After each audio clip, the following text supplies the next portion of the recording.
నమస్కారం ETV news కు స్వాగతం ముఖ్యాంశాలు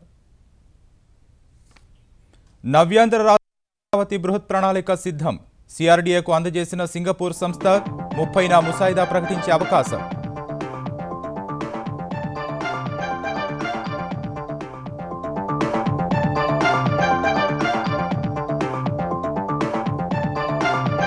ఆంధ్రప్రదేశ్ నవ్యాంధ్ర రాజధాని అమరావతికి బృహత్ ప్రణాళిక సిద్ధం సిఆర్డీఏకు అందజేసిన సింగపూర్ సంస్థ 30న ముసాయిదా ప్రకటించే అవకాశం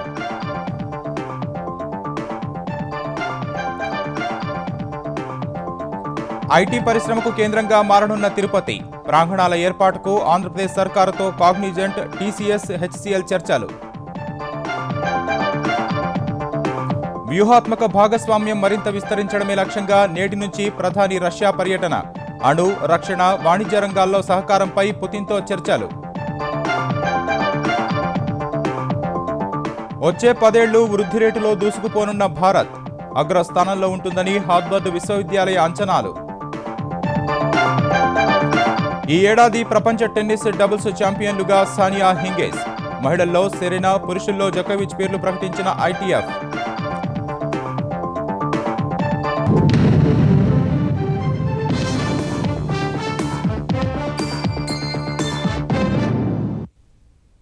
నవ్యాంధ్ర రాజధాని అమరావతి బృహత్ ప్రణాళిక సిద్ధమైంది సింగపూర్ కంపెనీ ఈ ప్రణాళికను సిఆర్డీఏ అధికారులకు అందజేసింది ఆంధ్రప్రదేశ్ ప్రభుత్వం ఆమోదించిన తర్వాత దీనిపై అభ్యంతరాలు తెలియజేసేందుకు ప్రజలకు అవకాశం ఇస్తారు నవ్యాంధ్ర రాజధాని అమరావతి నిర్మాణానికి బృహత్ ప్రణాళిక పూర్తి స్థాయిలో సిద్ధమైంది. ఈ ప్రణాళికను రాజధాని ప్రాంత అభివృద్ధి ప్రాధికార సంస్థ సిఆర్డీఏ అధికారులకు సింగపూర్ సంస్థ సుర్బానా మంగళవారం అందజేసింది. సిఆర్డీఏ అధికారులు ప్రణాళికను క్షుణ్ణంగా పరిశీలిస్తున్నారు. చిన్న చిన్న మార్పులేమైనా ఉంటే 2-3 రోజుల్లో పూర్తి చేయనున్నారు. ఈ నెల 29 లేక 30న ముఖ్యమంత్రి చంద్రబాబు నాయుడు అధ్యక్షతన సిఆర్డీఏ సమావేశం జరగనుంది. అందులో బృహత్ ప్రణాళిక ముసాయిదా ప్రకటించే అవకాశం ఉంది. ఆ ప్రకటన వెలువడిన రోజు నుంచి 30 రోజుల వరకు ప్రజలు అభ్యంతరాలు తెలియజేసేందుకు అవకాశం ఇస్తారు. ప్రజల నుంచి వచ్చే సూచనలు, అభ్యంతరాల్లో పరిగణలోకి తీసుకోదగినవి ఉంటే ఆ మేరకు మార్పులు చేసి తుది బృహత్ ప్రణాళిక ప్రకటిస్తారు. 2014 నవంబర్ 11న ఆంధ్రప్రదేశ్ ముఖ్యమంత్రి చంద్రబాబు సింగపూర్ పర్యటనలో రాజధాని బృహత్ ప్రణాళిక రూపకల్పనపై ఆ దేశ మంత్రులు షణ్ముగం, ఈశ్వరన్లతో సూత్రప్రాయ అంగీకారం కుదిరింది. సింగపూర్ ప్రభుత్వ ఆధ్వర్యంలో సుర్బానా, జురాంగ్ కంపెనీలు ఆ బాధ్యతలు చేపట్టాయి. మొదట సిఆర్డీఏ మొత్తానికి స్థూల అభివృద్ధి ప్రణాళికను సింగపూర్ రూపొందించింది. దాన్ని 2015 మార్చి 31న ముఖ్యమంత్రి చంద్రబాబుకు అందజేసింది. 217 చదరపు కిలోమీటర్ల విస్తీర్ణంలో నిర్మించే అమరావతి నగర ప్రణాళికను మే 25న ఈశ్వరన్ బృందం ముఖ్యమంత్రికి అందజేసింది. రాజధాని కేంద్ర ప్రాంతం సీడ్ క్యాపిటల్ ప్రణాళికను జూలై 20న రాజమండ్రిలో ఈశ్వరన్ బృందం చంద్రబాబుకు ఇచ్చింది. సీడ్ క్యాపిటల్ ప్రణాళిక ఇచ్చిన తర్వాత మన దేశంలోని నిష్ణాతులైన ఆర్కిటెక్టులు, ఇంజనీరింగ్ నిపుణులతో సమావేశం నిర్వహించి అభిప్రాయాలు తీసుకున్నారు. రాజధాని ప్రాంత రైతుల సూచనలు తెలుసుకున్నారు. ఇవన్నీ రాజధాని బృహత్ ప్రణాళిక రూపొందిస్తున్న సింగపూర్ సంస్థకు అందజేశారు. సుర్బానా ప్రతినిధులు కొందరు సింగపూర్లో, మరికొందరు విజయవాడ సిఆర్డీఏ కార్యాలయంలో ఉండి కొన్ని నెలలుగా బృహత్ ప్రణాళికను రూపొందించారు. నవ్యాంధ్ర రాజధాని అమరావతికి కార్యాలయాల తరలింపు ప్రక్రియను ఆంధ్రప్రదేశ్ ప్రభుత్వం ముమ్మరం చేసింది. దీనిలో భాగంగా అమరావతిలో తాత్కాలిక కార్యాలయ భవనాన్ని నిర్మించాలని ఆంధ్రప్రదేశ్ ప్రభుత్వం భావిస్తోంది. తాత్కాలిక రాజధాని కోసం 250 కోట్ల రూపాయలతో 7 లక్షల చదరపు అడుగుల స్థలంలో భవనాన్ని నిర్మించనుంది. భవనాల నిర్మాణాన్ని వేగంగా పూర్తి చేసేందుకు ప్రీఫాబ్రికేషన్ పద్ధతిని అనుసరించాలని ఆంధ్రప్రదేశ్ ప్రభుత్వం భావిస్తోంది. విజయవాడలోని మేధా ఐటీ పార్కులో సచివాలయాన్ని నిర్మించాలని ఇప్పటికే నిర్ణయం తీసుకున్న ప్రభుత్వం దానికి గుర్తింపు ఉపసంహరణ ప్రక్రియను ఆరంభించింది. విశ్వశాంతి లోక కళ్యాణార్థం ముఖ్యమంత్రి కేసీఆర్ తలపెట్టిన ఐత చండీ మహాయాగానికి సర్వం సిద్ధమైంది. తెలంగాణ సంకల్పం సిద్ధించినందుకు నిర్వహిస్తున్న ఈ యాగ ప్రక్రియలో ఇప్పటికే అంకురార్పణ సహా మహాగణపతి, త్రైలోక్య, మోహన గౌరీ హోమాలను జరిపించగా చండీయాగం మరి కాసేపట్లో ప్రారంభం కానుంది. 5 రోజులు సాగే మహాక్రతువు శృంగేరి శారదాపీఠం ఆధ్వర్యంలో 2000కు పైగా ఋత్విక్కులతో పూర్తి భక్తి నిష్ఠలతో జరగనుంది. రాష్ట్రపతి ప్రణబ్ ముఖర్జీ సహా పలువురు ప్రముఖుల రాకను దృష్టిలో పెట్టుకుని కట్టుదిట్టమైన భద్రత సహా అతిథులకు సకల ఏర్పాట్లు చేశారు. ప్రత్యేక రాష్ట్రం సిద్ధిస్తే అయుత చండీ మహాయాగం నిర్వహిస్తానన్న ముఖ్యమంత్రి కేసీఆర్ ఆ మొక్కు తీర్చుకునేందుకు సన్నద్ధమయ్యారు. ప్రత్యేక రాష్ట్రం ఆవిర్భవించి ఏడాదిన్నర గడిచిన వేళ మెదక్ జిల్లా ఎర్రవల్లి గ్రామంలోని తన వ్యవసాయ క్షేత్రం సమీపంలో యాగానికి సర్వం సిద్ధం చేశారు. 23 నుంచి 27 వరకు శృంగేరి శారదాపీఠం నుంచి వచ్చిన 6 ప్రధాన ఋత్విజుల పర్యవేక్షణలో 2000 మందికి పైగా రాష్ట్ర, పొరుగు రాష్ట్రాల ఋత్విజుల సమక్షంలో ఈ యాగం జరగనుంది. 101 హోమగుండాలు, చతుర్వేద యాగశాలల్లో రాజశ్యామల, మహారుద్ర, అయుత చండీ యాగం జరగనుంది. ఈ మహాక్రతువు నిర్విఘ్నంగా కొనసాగేందుకు ఇప్పటికే మహాగణపతి పూజ చేసిన కేసీఆర్ సతీ సమేతంగా త్రైలోక్య మోహన గౌరీ హోమం నిర్వహించారు. 10,000 సార్లు గౌరీ జపం, 1000 హోమాలు నిర్వహించారు. చండీ యాగం ప్రారంభ పూజలో భాగంగా యాగశాలలోని శివపార్వతుల విగ్రహాల ఎదుట జ్యోతి ప్రజ్వలన చేశారు. యాగం బుధవారం ఉదయం 8 గంటల 10 నిమిషాలకు గురు ప్రార్థనతో పూర్తి స్థాయిలో ప్రారంభం కానుండగా తొలి రోజు 1000 చండీ పారాయణాలు, 40 లక్షల నవార్ణ మంత్ర జపాలు చేస్తారు. రెండో రోజు 2000 సప్తశతీ పారాయణాలు, 30 లక్షల నవార్ణ మంత్ర జపాలు, మూడో రోజు 3000 సప్తపతి పారాయణాలు, 20 లక్షల నవార్ణ మంత్ర జపాలు, నాలుగో రోజు 4000 సప్తపతి పారాయణాలు, 10 లక్షల నవార్ణ మంత్ర జపాలు పఠిస్తారు. రోజు నవావరణ పూజ, చతుషష్ఠి యోగిని దేవతల పూజ, దీప సహిత బలి, కల్పోక్త పూజ, కుంకుమార్చన చేస్తారు. అవధారాలు కూడా జరగనున్నాయి. యాగం ఆఖరి రోజైన 5వ రోజు అగ్ని ప్రతిష్ఠ చేసి 70 లక్షల ఆహుతులతో, అమ్మవారికి పరమాన్న ద్రవ్యంతో, 10 లక్షల నవార్ణ మంత్రాలతో ఆజ్య హోమం, అంగ, ఆవరణ, పీఠ దేవతలకు ఆజ్య హోమం, తర్పణం చేసి ఇంద్రశక్త్యాది దేవతలకు బలిదానం, పూర్ణాహుతి, దంపతి, సువాసిని, కనక పూజలు జరిపి అవభృతం చేస్తారు. తర్వాత యాగ సమాప్తి చేస్తారు. ఈ 5 రోజుల్లోనూ నిత్యం చతుర్వేద స్వాహాకారాలు, దుర్గా, శ్రీ సూక్త, గౌరీ, సరస్వతీ హోమాలు, మహాసౌరం నిర్వహిస్తారు. మహిళలు సామూహిక కుంకుమార్చన చేస్తారు. 4000 కిలోల బియ్యం, 5000 కిలోల బెల్లం, 4000 కిలోల నెయ్యితో శాస్త్ర ప్రమాణంగా నిర్ణయించిన హోమ ద్రవ్యాలను యాగంలో ఉపయోగిస్తారు. యాగం ప్రారంభం నుంచి పరిసమాప్తి వరకు ఋత్విజులు, యాగకర్తలు ఒకే పూట భోజనం చేస్తారు. యాగశాలలో పచ్చి మంచినీరు కూడా తీసుకోరు. అమ్మవారి ముందు ఉంచి పూజ చేసిన దీక్షా వస్త్రాలు మాత్రమే ధరిస్తారు. ఇతరులకు యాగశాలలోకి ప్రవేశం ఉండదు. దీక్షాబద్ధులు యాగం జరిగే ప్రాంతాన్ని విడిచి వెళ్లరు.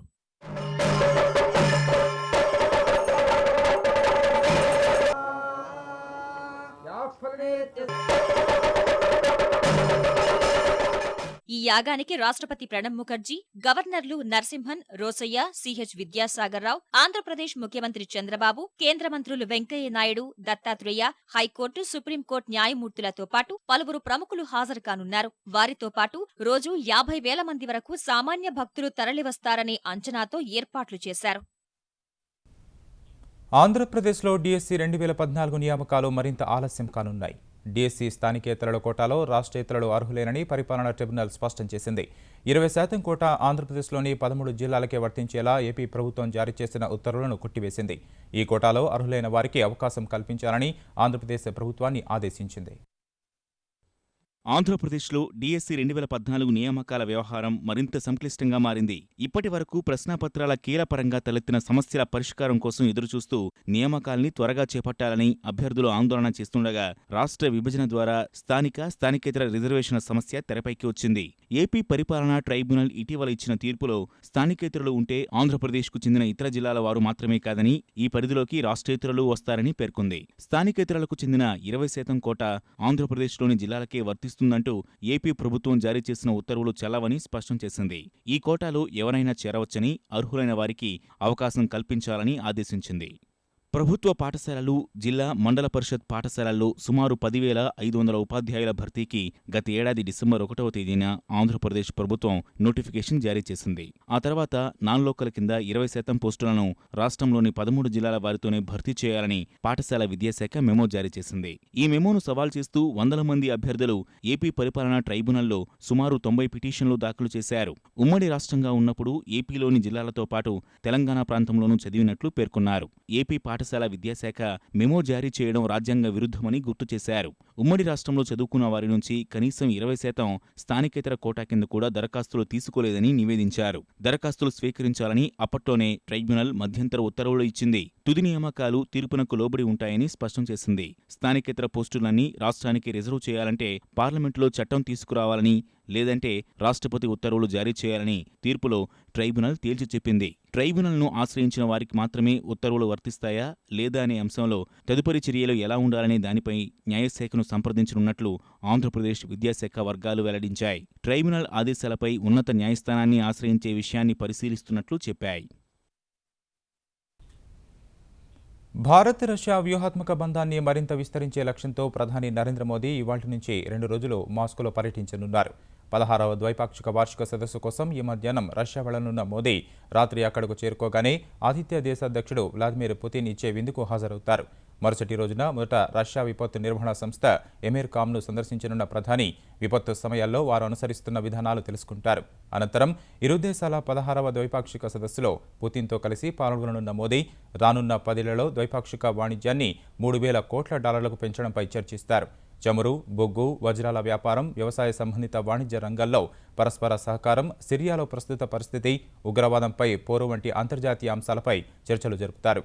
ఈ భేటీలోనే కుడంకుళం 5-6 అణు రియాక్టర్ల ఏర్పాటుపై ఒప్పందం కుదిరే అవకాశం ఉంది.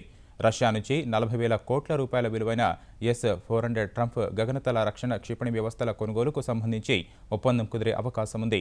ఈ భేటీ తర్వాత భారత్ రష్యా సీఈఓల సదస్సుకు మోదీ, పుతిన్ హాజరై 2 దేశాలకు చెందిన దిగ్గజ సంస్థల సారథుల్ని ఉద్దేశించి ప్రసంగిస్తారు.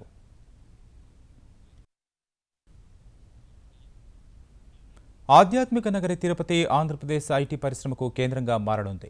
అమెరికా ఐటీ దిగ్గజ సంస్థ కాగ్నిజెంట్ తిరుపతిలో 1,500 కోట్ల పెట్టుబడి పెట్టేందుకు సిద్ధమైంది. ఇందుకోసం 7 లక్షల చదరపు అడుగుల స్థలాన్ని అన్వేషిస్తోంది. ఇక దేశీయ ఐటీ సంస్థలు HCL technologies, Tata consultancy services తిరుపతిలో అభివృద్ధి కేంద్రాల ఏర్పాటుకు ఏపీ సర్కారుతో చర్చలు జరుపుతున్నాయి. ప్రపంచ అగ్రశ్రేణి ఐటీ సంస్థల దృష్టి తిరుపతిపై పడింది. నగరంలో కార్యకలాపాలు ప్రారంభించేందుకు వివిధ సంస్థలు ప్రయత్నాలు చేస్తున్నాయి. అమెరికాకు చెందిన ప్రఖ్యాత ఐటీ సంస్థ కాగ్నిజెంట్ టెక్నాలజీస్ తిరుపతిలో భారీ క్యాంపస్ ఏర్పాటు చేయబోతోంది. అవసరమైన స్థలాన్ని ఎంపిక చేసే పనిలో పడింది. తిరుపతిలో 7 లక్షల చదరపు అడుగుల విస్తీర్ణంలో 1,500 కోట్ల పెట్టుబడితో కాగ్నిజెంట్ క్యాంపస్ ఏర్పాటు చేయాలనుకుంటోంది. సత్వర ఏర్పాట్లలో భాగంగా ఆ సంస్థ ప్రతినిధులు తిరుపతితో పాటు చుట్టుపక్కల ప్రాంతాల్లో భవనాలను పరిశీలించారు. మరో వారం 10 రోజుల్లో తుది నిర్ణయం వెలువడే అవకాశముంది. దేశీయ ఐటీ దిగ్గజ సంస్థలు టీసీఎస్, HCL తిరుపతిలో అభివృద్ధి కేంద్రాల ఏర్పాటుకు ఆంధ్రప్రదేశ్ ప్రభుత్వంతో సంప్రదింపులు జరుపుతున్నాయి. ఇటీవల చెన్నైని భారీ వరదలు ముంచెత్తినప్పుడు ఐటీ సంస్థలు తీవ్రంగా దెబ్బతిన్నాయి. ఈ పరిస్థితుల్లో ప్రత్యామ్నాయ వ్యూహాత్మక ప్రాంతాలపై ఐటీ సంస్థలు దృష్టి పెట్టాయి. ఐటీ శాఖతో జరిగే సమావేశంలో HCL చర్చలు కొలిక్కి వచ్చే అవకాశముందని, టీసీఎస్తోనూ చర్చలు కొనసాగుతున్నాయని సమాచారం. విశాఖపట్నం, తిరుపతి నగరాలను ఐటీ హబ్లుగా మార్చాలని ఆంధ్రప్రదేశ్ సర్కారు గతంలోనే నిశ్చయించింది. విశాఖ ఐటీఐఆర్ ప్రతిపాదన ఇప్పటికే కేంద్ర సర్కారు వద్ద పెండింగ్లో ఉంది. తిరుపతి ప్రాజెక్టుపై కసరత్తు జరుగుతోంది. విశాఖలో కొన్ని సంస్థల కార్యకలాపాలు కొనసాగుతుండగా విప్రో, టెక్ మహీంద్రా పెట్టుబడులు పెట్టేందుకు ముందుకొచ్చాయి. ఇక తిరుపతికి ఎలక్ట్రానిక్ పరిశ్రమలు వరుసకట్టాయి. శ్రీ సిటీ సెజ్లోనూ, రేణిగుంట సమీపంలోని శ్రీ వెంకటేశ్వర ఎలక్ట్రానిక్ మొబైల్ తయారీ హబ్లో వివిధ సంస్థలు పరిశ్రమలు ఏర్పాటు చేస్తున్నాయి. ఇలాంటి సమయంలో కాగ్నిజెంట్ ఏర్పాటైతే పలు అమెరికా సంస్థలు కూడా తిరుపతి బాట పడతాయని భావిస్తున్నారు. తెలంగాణ ముఖ్యమంత్రి కేసీఆర్ అమరావతి శంకుస్థాపనకు వచ్చినా తాను ఎర్రవల్లి యాగానికి వెళ్లిన తెరాస ఎప్పటికీ తెలుగుదేశానికి రాజకీయ ప్రత్యర్థి ఆ పార్టీ అధినేత చంద్రబాబు నేతలకు స్పష్టం చేశారు. మంగళవారం రాత్రి తన నివాసంలో వరంగల్, కరీంనగర్ జిల్లా తెలుగుదేశం నేతలతో చంద్రబాబు సమావేశమయ్యారు. 2014 సార్వత్రిక ఎన్నికలకు ముందు ఏపీలో జరిగిన ఉప ఎన్నికల్లో తెలుగుదేశానికి డిపాజిట్లు కూడా రాని పరిస్థితి నెలకొని ఉందని నేతలకు గుర్తు చేసిన చంద్రబాబు ప్రజల్లోనే ఉండి వారి సమస్యల పట్ల పోరాటం కొనసాగించినందుకే ఎన్నికల్లో తమకు అధికారం కట్టబెట్టారని వెల్లడించారు. తెలంగాణలో కూడా అదే పునరావృతం అవుతుందని అభిప్రాయపడ్డారు. త్వరలోనే గ్రేటర్ ఎన్నికల ప్రచారంలో పాల్గొంటానని ఆయన తెలిపారు.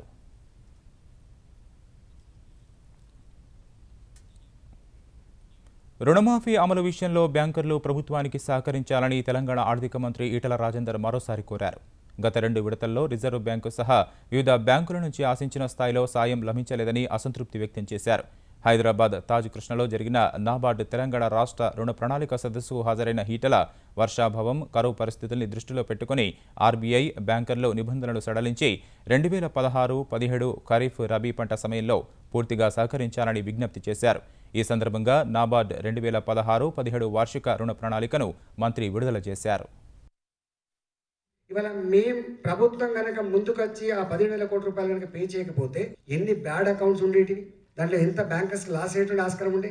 ప్రభుత్వ పరంగా ఇండైరెక్ట్ గా బ్యాంకులు కూడా హెల్ప్ చేసినట్టు లెక్క. బ్యాంక్స్ కూడా ఆ లెవెల్లో మాకు సాయం చేయాల్సిన అంకెలు ఉండే, కానీ ఆశించిన స్థాయిలో కొంత సాయం దొరకలే మాకు. నా రిక్వెస్ట్ ఏంటంటే వచ్చే సంవత్సరమైనా కొంచెం మంచిగా ఇంప్లిమెంట్ చేసి గవర్నమెంట్ కూడా కొంచెం బదనాం కాకుండా చూసిన బాధ్యత ఉందని చెప్పి నా రిక్వెస్ట్.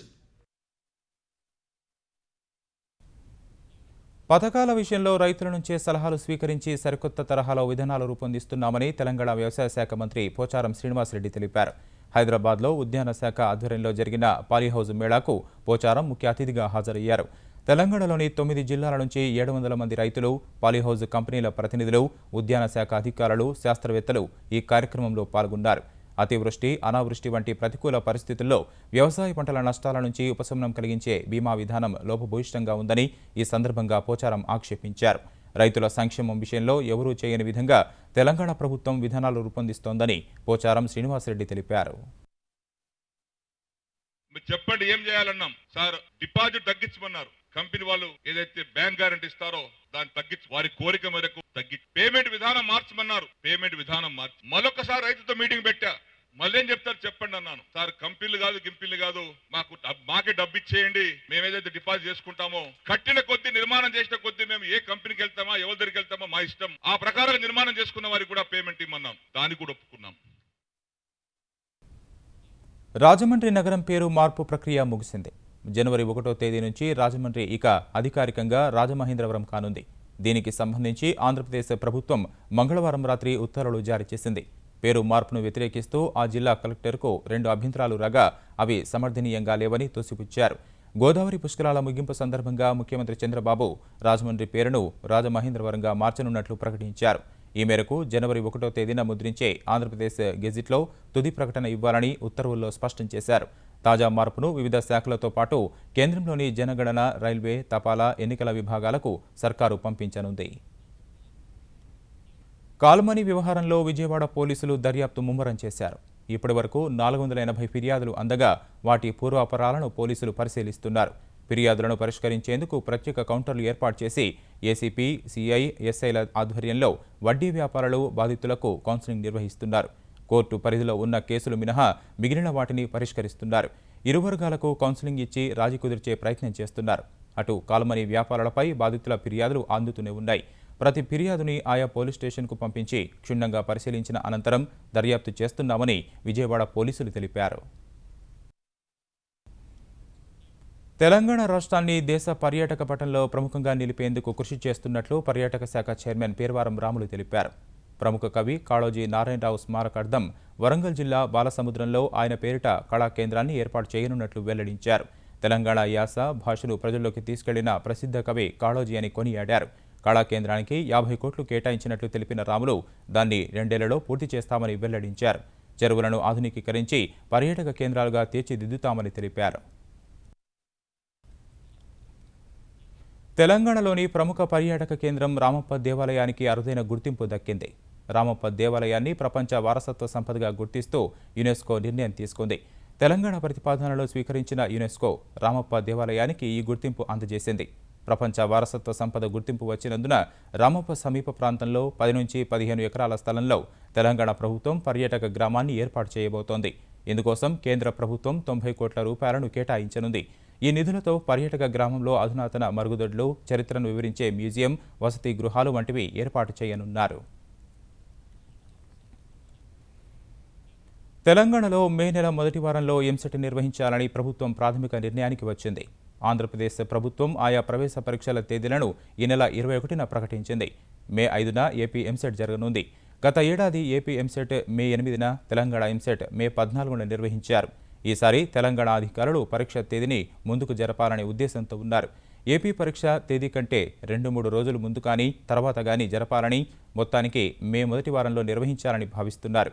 పరీక్ష తేదీలపై కసరత్తు చేసేందుకు సోమవారమే తెలంగాణ రాష్ట్ర ఉన్నత విద్యామండలి అధికారులు సమావేశం కావాల్సి ఉన్నా కొందరు అందుబాటులో లేకపోవడంతో నేడు సమావేశం కానున్నారు. ఆయా ప్రవేశ పరీక్షల కన్వీనర్లను శాశ్వత ఉపకులపతులు వచ్చిన తర్వాత ఎంపిక చేయవచ్చని సమాచారం. అగ్రిగోల్డ్ వ్యవహారంలో సిఐడి విచారణ వాస్తవ పరిస్థితులను ప్రతిబింబించేలా లేదని హైకోర్టు మరోసారి అసంతృప్తి వ్యక్తం చేసింది. హైకోర్టు ఆదేశాల మేరకు సిఐడి దర్యాప్తు నివేదికను సమర్పించేందుకు అదనపు అడ్వకేట్ జనరల్ ప్రయత్నించగా నివేదికను పరిశీలించిన హైకోర్టు దాన్ని స్వీకరించేందుకు నిరాకరించింది. మరోవైపు ఆస్తుల వేలం ప్రక్రియను 3 సంస్థలకు అప్పగించాలని హైకోర్టు నియమించిన కమిటీ సిఫార్సు చేసింది. ముందు 5 ఆస్తులను అమ్మనున్నట్లు పేర్కొంది. ఏ సంస్థ ఏ ఆస్తులను అమ్మాలనే అంశాన్ని 2-3 రోజుల్లో ఖరారు చేస్తామని కమిటీ వివరించింది. ఖరారు చేసిన తర్వాత నివేదిక సమర్పిస్తే వాటిపై తాము ఉత్తర్వులు జారీ చేస్తామని తెలిపిన హైకోర్టు తదుపరి విచారణ ఈ నెల 28కి వాయిదా వేసింది. ప్రజా అవసరాల కోసం భూమి తీసుకుని పరిహారం చెల్లించినందుకు విజయవాడ సబ్ కలెక్టర్ కార్యాలయంలో సామగ్రిని స్వాధీనం చేసుకోవాలని స్థానిక కోర్టు తీర్పు చెప్పింది. 1988లో పండిత్ నెహ్రూ బస్టాండ్ నిర్మాణం కోసం భాస్కర్రావుపేటలోని పాకల్ని ఖాళీ చేయించిన అధికారులు అక్కడి నిర్వాసితుల కోసం రాణిగారి తోట ప్రాంతంలో రైతుల నుంచి భూములు సేకరించి స్థలాలు కేటాయించారు. అయితే పరిహారం చెల్లింపులో తనకు అన్యాయం జరిగిందని రాణిగారి తోటకు చెందిన రైతు మధుసూదనరావు కోర్టును ఆశ్రయించారు. అప్పటి నుంచి విచారణ జరిపిన విజయవాడ 2వ అదనపు సీనియర్ సివిల్ జడ్జి బాధితుడికి చెల్లించాల్సిన 31 లక్షల రూపాయల పరిహారం కింద సబ్ కలెక్టర్ కార్యాలయంలో సామగ్రి తీసుకెళ్లొచ్చని తీర్పు వెలువరించారు. ఈ తీర్పు రాగానే సబ్ కలెక్టర్ కార్యాలయానికి వెళ్లిన మధుసూదనరావు అక్కడి వస్తువులను తీసుకెళ్లేందుకు ప్రయత్నించారు. భూసేకరణ పరిహారాన్ని పాక్షికంగా చెల్లిస్తామని అధికారులు చెప్పడంతో రాత్రి 9 గంటల ప్రాంతంలో జప్తు యత్నాలను నిలిపివేశారు. అధికారులు ఇచ్చిన హామీ మేరకు రాత్రివేళ అప్పటికప్పుడు చెక్కు రూపంలో పాక్షిక మొత్తాన్ని చెల్లించారు. బోనస్ చెల్లింపునకు ఇప్పటివరకు ఉన్న నెలవారీ పరిమితిని 3,500 రూపాయల నుంచి 7,000కు పెంచడానికి ఉద్దేశించిన బిల్లును లోక్సభ ఏకగ్రీవంగా ఆమోదించింది. 20 అంతకంటే ఎక్కువ మంది కార్మికులు ఉన్న కర్మాగారాలకు ఇది వర్తిస్తుంది. దీనిని ఈ ఏడాది నుంచి కాకుండా 2014 ఏప్రిల్ నుంచే ఎందుకు అమలు చేయకూడదని ప్రధాని మోదీ ప్రశ్నించిన మీదట ఈ మేరకు అధికారిక సవరణ ప్రతిపాదిస్తున్నట్లు కేంద్ర మంత్రి బండారు దత్తాత్రేయ తెలిపారు. జాతీయ కనీస వేతనంపై త్వరలోనే మరో బిల్లు ప్రవేశపెట్టనున్నామని వెల్లడించారు. 44 కేంద్ర కార్మిక చట్టాలను 4 స్మృతులుగా మార్చనున్నట్లు తెలిపారు. నెలకు 10,000 రూపాయల బదులు 21,000 వరకు వేతనం పొందే వారికి బోనస్ చెల్లింపు వర్తింపజేయాలనే నిబంధనపై కొందరు సభ్యులు అభ్యంతరం వ్యక్తం చేశారు. బోనస్ చెల్లింపునకు గరిష్ట పరిమితి ఉండకూడదని కొందరు, యాజమాన్యాలు బోనస్ను తప్పనిసరిగా చెల్లించేలా చట్టపరమైన రక్షణ కల్పించాలని మరికొందరు అభిప్రాయపడ్డారు. వృద్ధి విషయంలో భారత్ ఇప్పటికే చైనాను అధిగమించి పరుగులు పెడుతుండగా మరో 10 ఏళ్లు దాకా ఇది కొనసాగుతుందని హార్వర్డ్ విశ్వవిద్యాలయం పరిశోధకులు అంటున్నారు. చైనాలో మందగమనం కొనసాగడం, భారత్ ఎగుమతులకు ఢోకా లేకపోవడం అందుకు కారణంగా వారు చెబుతున్నారు. భారత్ వచ్చే 2 ఏళ్లలో ప్రపంచంలోనే అత్యంత వేగవంతమైన వృద్ధిని నమోదు చేయగలదని ఐక్యరాజ్యసమితి సైతం ఇటీవల ప్రకటించింది. హార్వర్డ్ యూనివర్సిటీకి చెందిన సెంటర్ ఫర్ ఇంటర్నేషనల్ డెవలప్మెంట్ విభాగ పరిశోధకులు ఈ కొత్త వృద్ధి అంచనాలు వెలువరించారు. భారత్ ఏటా 7% వృద్ధితో దశాబ్ద కాలం వరకు పరుగులు తీస్తుందని పేర్కొన్నారు.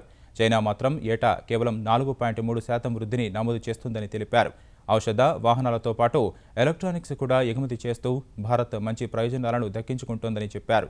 వర్ధమాన మార్కెట్లు యథావిధిగా అభివృద్ధి చెందిన దేశాలతో పోల్చితే ఎక్కువ వృద్ధిని కొనసాగించవచ్చని, వాటి మధ్య అంతరం మాత్రం కుచించుకుపోవచ్చని వెల్లడించారు. భారత టెలికాం రంగంలో అతిపెద్ద విలీనానికి రంగం సిద్ధమవుతోంది. దేశవ్యాప్తంగా సేవలు అందిస్తున్న ఎయిర్సెల్ సంస్థను తమలో విలీనం చేసుకునేందుకు అనిల్ అంబానీ నేతృత్వంలోని రిలయన్స్ కమ్యూనికేషన్స్ ప్రయత్నిస్తోంది. ఇందుకు సంబంధించి 2 సంస్థల మధ్య చర్చలు నడుస్తున్నాయి. ఈ విలీనం సాకారమైతే దేశవ్యాప్తంగా 4G సేవల్ని విస్తరించడానికి రిలయన్స్ కమ్యూనికేషన్స్కు మరింత వెసులుబాటు లభిస్తుంది. ముఖ్యంగా దక్షిణాది రాష్ట్రాల్లో నెట్వర్క్ విస్తరణకు ఎయిర్సెల్ నెట్వర్క్ ఉపయోగపడనుంది. ప్రస్తుతం దేశంలో ఆర్కామ్ 4వ స్థానంలో ఉండగా ఎయిర్సెల్ 5వ స్థానంలో కొనసాగుతోంది. ఈ ఒప్పంద విలువపై 2 సంస్థలు పెదవి విప్పడం లేదు. కొన్ని వారాల క్రితమే రష్యా సెస్టిమా సంస్థకు చెందిన MTS మొబైల్ వ్యాపారాన్ని 1,500 కోట్ల రూపాయల భారీ మొత్తానికి ఆర్కామ్ దక్కించుకుంది. సానియా మిర్జా, మార్టినా హింగిస్ మరో ఘనత సాధించారు. 2015లో అంతర్జాతీయ టెన్నిస్ సమాఖ్య ఈ జోడీని మహిళల డబుల్స్ ప్రపంచ ఛాంపియన్లుగా ప్రకటించింది. హింగిస్ 2000లో మహిళా సింగిల్స్ ప్రపంచ ఛాంపియన్స్గా ఎంపికైంది. ఈ ఏడాది మార్చిలో జతకట్టిన సానియా హింగిస్కు ఆ తర్వాత ఎదురేలేకపోయింది. ఈ జంట 2015లో Wimbledon, US Open grand slam టైటిళ్లతో పాటు మరో 7 టైటిళ్లు కైవసం చేసుకుంది. తామాడిన గత 22 మ్యాచ్ల్లోనూ విజయం సాధించిన సానియా హింగిస్ జోడీ ఈ ఏడాదికి 55-7 రికార్డుతో ముగించింది. 2015 మహిళల సింగిల్స్ ఛాంపియన్గా సెరెనా విలియమ్స్ను, పురుషుల సింగిల్స్ ఛాంపియన్స్గా జోకోవిచ్ను ఐటీఎఫ్ ప్రకటించింది. ముఖ్యాంశాలు మరోసారి. నవ్యాంధ్ర రాజధాని అమరావతి బృహత్ ప్రణాళిక సిద్ధం. సిఆర్డీఏకు అందజేసిన సింగపూర్ సంస్థ 30న ముసాయిదా ప్రకటించే అవకాశం. ఆయుధ చండీ యాగానికి సర్వం సిద్ధం. మరి కాసేపట్లో మహాక్రతువు ఆరంభం. ఆధ్యాత్మిక శోభతో కళకళలాడుతున్న ఎర్రవల్లి.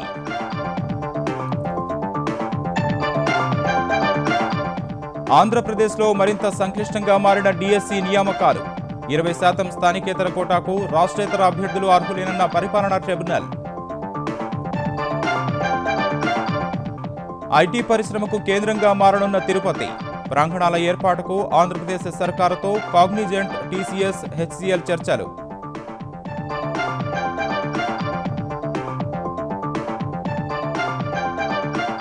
వ్యూహాత్మక భాగస్వామ్యం మరింత విస్తరించడమే లక్ష్యంగా నేటి నుంచి ప్రధాని రష్యా పర్యటన. అణు, రక్షణ, వాణిజ్య రంగాల్లో సహకారంపై పుతిన్తో చర్చలు. వచ్చే 10 ఏళ్లు వృద్ధి రేటులో దూసుకుపోనున్న భారత్. అగ్రస్థానంలో ఉంటుందని హార్వర్డ్ విశ్వవిద్యాలయ అంచనాలు. ఈటీ న్యూస్ సమాప్తం. నమస్కారం.